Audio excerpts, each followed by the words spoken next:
ध्यान देऊन ऐकायचं आणि माझ्या पाठोपाठ म्हणण्याचा प्रयत्न करायचा.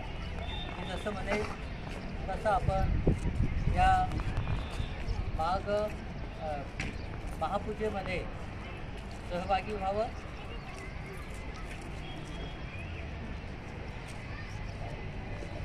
यमः होमयं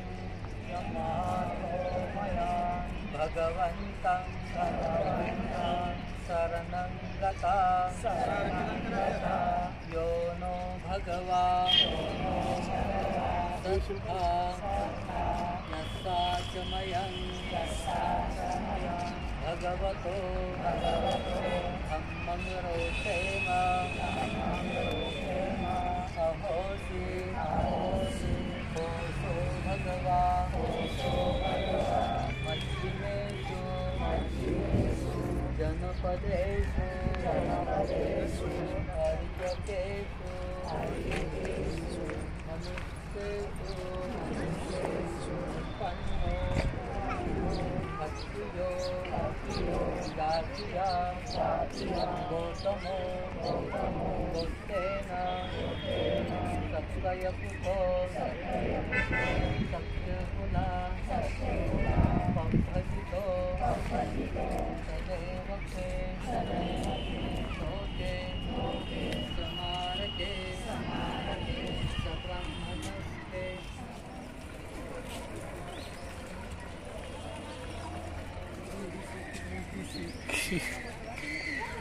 आज तर हात झाली.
जय भीम म्हणा.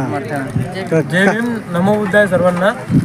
आम्ही इथं थोडासा कीर्तनीचा कार्यक्रम ठेवलेला आहे. आम्ही प्रॉपर पिंपळगाव गांगदेव इथले आहे.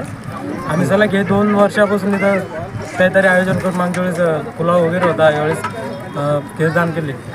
किती लिटरची कीर्तन अंदाजे 80 लिटरची कीर्तन आम्ही इथं केली. आता काय उद्देश आहे इथं कीर्तन वाटप करण्याचा? हेच नाही सर, एक सर्वसामान्य जनता येते तिथं त्यांचे थोडीशी हेल्प म्हणून.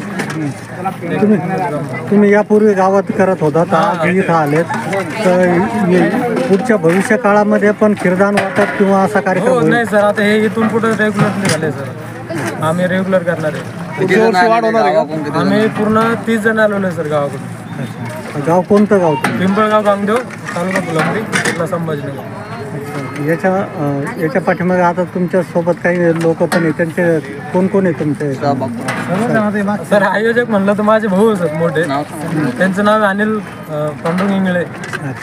प्रॉपर यांना प्रज्ञा अनिल इंगळे, पांडुरंग इंगळे, सिद्धार्थ इंगळे, कृष्णा जाधव, गजानन भोसले, पूर्ण गाव येतं सर. बरं, या निमित्ताने तुम्ही इथं जे उपासक उपासिका येतात त्यांना काय आवाहन करणार तुम्ही? हे सर आपल्याला बौद्धांनी सांगितलं, बौद्धाचे जे शिकवण आहे, सर्व धर्मस्वभाव, सर्वांना मदत करा, हेच त्याचे हेच उद्देश आहेत.